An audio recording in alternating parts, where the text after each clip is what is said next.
Hey, old man, this table's for paying customers. That's what the waitress snapped before snatching the menu from his hands. He didn't argue. He just sat silent, patient, forgotten. As time dragged on, 40 minutes passed. No water. No service. No dignity. Then the door opened. A general in full dress uniform stepped inside, scanned the room, and walked straight to the old man. He leaned down and whispered 5 words that froze the entire restaurant. Sir, we've been looking for you. If you believe respect must be earned, not assumed. Comment respect. Below, Henry Dalton, 79, sat quietly in the corner booth of Ella's Kitchen, downtown's busiest breakfast spot. His threadbare coat was buttoned to the neck against the December chill, a faded cap with a small military patch resting on the table. Beside him, he hadn't ordered anything yet, mostly because no one had come to his table since he'd been seated 15 minutes ago. He had come in simply to warm up and maybe have a coffee. His pension check wouldn't arrive for another 3 days. But he had saved enough for this small comfort. He did complain when servers passed his table. That wasn't his style. Henry had waited out worse things in his lifetime: firefights that lasted days, tropical storms at sea, decades of silence after returning home, when nobody wanted to hear about what he'd seen. A young server with bright pink highlights glanced at him, frowned, and muttered to her coworker behind the counter, "Another one just sitting here trying to get warm for free." The cook chuckled through the service window. Watch him order water and sit for hours. Seen it 100 times. As the minutes dragged by, Henry sat straight back, hand folded neatly on the table. Quiet dignity, the same posture he'd maintained his whole life from boot camp to retirement. A family of 4 came in and was served instantly. A teenager who walked in 15 minutes after Henry arrived was brought a menu and water within 3 minutes.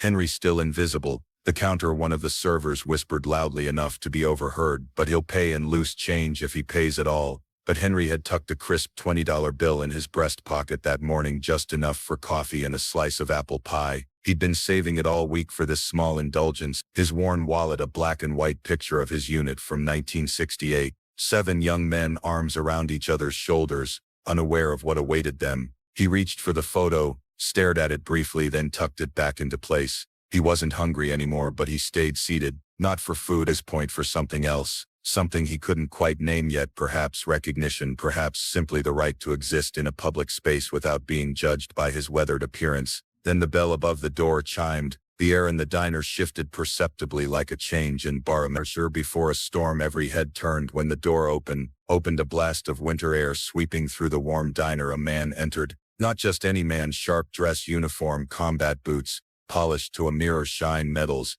and ribbons that told stories of valor and sacrifice to those who knew how to read them. His eyes scanned the room methodically, the way a soldier assesses terrain, and locked on Henry in the forgotten corner booth. He walked straight over his bearing, perfect steps, measured and deliberate. "Sir," he said softly, but in the sudden silence, everyone heard it clearly. "We've been looking for you." The general, 3 stars glinting on his shoulder, stood at attention. Then, with precise movement, he saluted. Gasps rippled through the diner, forks clattered against plates. Conversations died mid-sentence. The waitress, who had ignored Henry, froze, coffee pot in hand, mouth slightly open in confusion.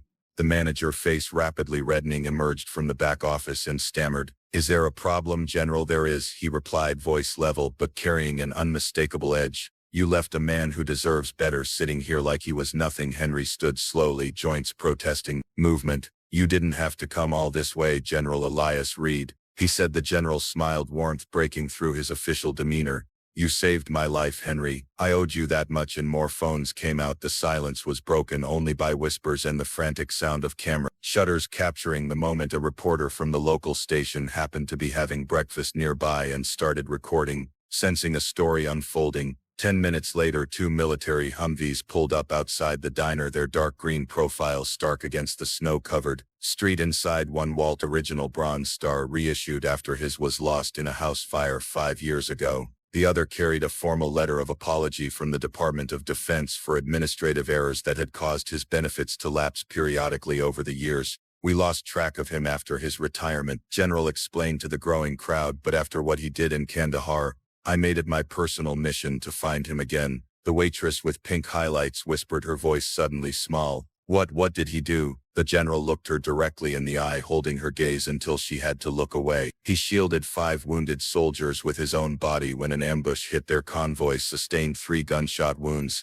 refused evacuation until every man under his command was accounted for, and then he came home and asked for nothing, not even recognition. The diner had fallen completely silent. Someone in the back was crying softly. The manager, sweating now despite the winter chill, tried to salvage the situation. He didn't tell us who he was. How were we supposed to know? The general's response was quiet but cut like a knife. He shouldn't have had to. Henry stood uncomfortably as the center of attention, his weathered hands fidgeting with his cap. I just wanted some coffee, he said, voice rough with emotion. Didn't mean to cause a fuss. The fuss isn't your doing, the general replied loud enough for everyone to hear. It's on all of us who forgot to look past appearances. Outside, a small crowd had begun to gather. Word had spread through text messages and social media. Veterans from the local VFW post were arriving, some still in work clothes, others in partial uniform. Inside, the diner staff moved awkwardly, suddenly overly attentive, offering coffee menu items. Apologies that came too late. Henry accepted a cup of coffee but waved away the rest. I've had enough attention for one day, he told the general. Perhaps we could go somewhere quieter. The general nodded.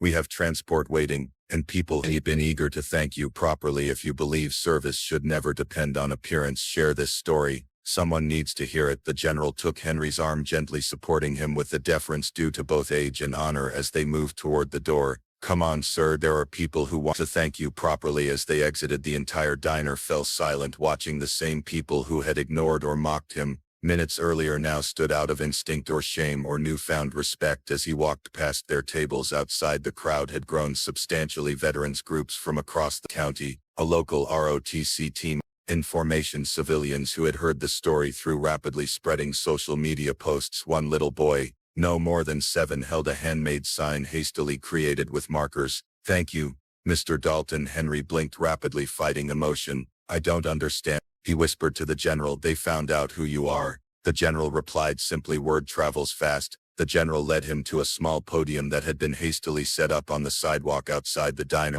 now cordoned off by local police to manage the growing crowd. Today we recognize a man who served without asking anything in return. The general began, his voice carrying across the impromptu gathering, a man whose humility outshines any uniform, whose courage wasn't left on the battlefield, but carried quietly through decades of civilian life. As Henry was invited to speak, he approached the microphone hesitantly.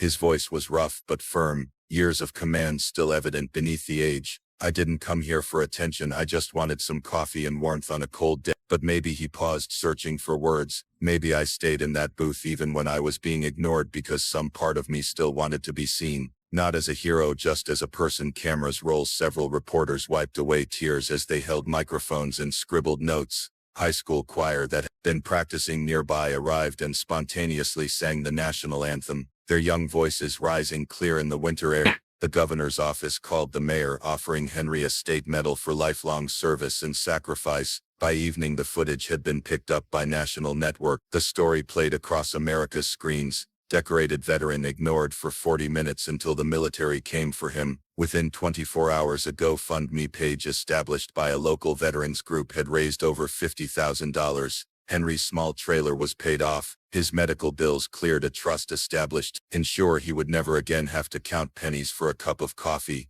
More important than the money, Henry's daughter, who hadn't heard from him in years due to an old family disagreement, saw the footage while cooking dinner in her Seattle apartment. Man, she gasps, spatula dropping from her hand. That's my dad. They reunited a week later after 10 years apart, tears and embrace bridging a decade of silence. The diner's owner, mortified by the incident, established a veterans eat free policy every Wednesday. He personally apologized to Henry, offering lifetime free meals that Henry politely declined. Just treat the next old man with the same respect you'd give a man in uniform, Henry told him. That's payment enough. The waitress who had snatched away his menu sent a handwritten apology letter. Henry responded with a note of his own. No hard feelings. We all look past people sometimes. Important thing is learning to look harder. Local schools invited Henry to speak about his experience. He agreed on one condition, that he could bring other veterans with him, especially those whose stories had never been told. For the first time in decades, Henry Dalton was not invisible, but it wasn't the attention that healed old wounds. It was the simple acknowledgement of his humanity. I never wanted a parade, he told the general over coffee a month later. Just a place at the table. A month later, Henry passed away peacefully in his sleep. The doctor said his heart simply stopped. Those who knew him better understood that perhaps having finally been seen he could rest. The community that once ignored him now lined the streets for his funeral procession. His flag-draped casket was carried by 6 soldiers and the general himself, an honor almost unheard of for a non-commissioned officer. That diner now under new management. A simple bronze plaque hangs near the corner booth. The seat is reserved, always for those we forget far too easily. The waitress with pink highlights quit her job the day after the incident. Rumors say she volunteers now at a veterans center downtown, serving coffee and listening to stories. No one else had time to hear the general who found Henry gave final tribute at his funeral, standing tall despite the bitter cold. Henry Dalton never asked for recognition. He never raised his voice to demand his due, but in his silence, he taught an entire community what honor truly means. His daughter stayed in town, taking up residence in her father's small trailer. To feel close to him, she explained to visitors, to continue what he started. Across social media, Henry's story continued to circulate,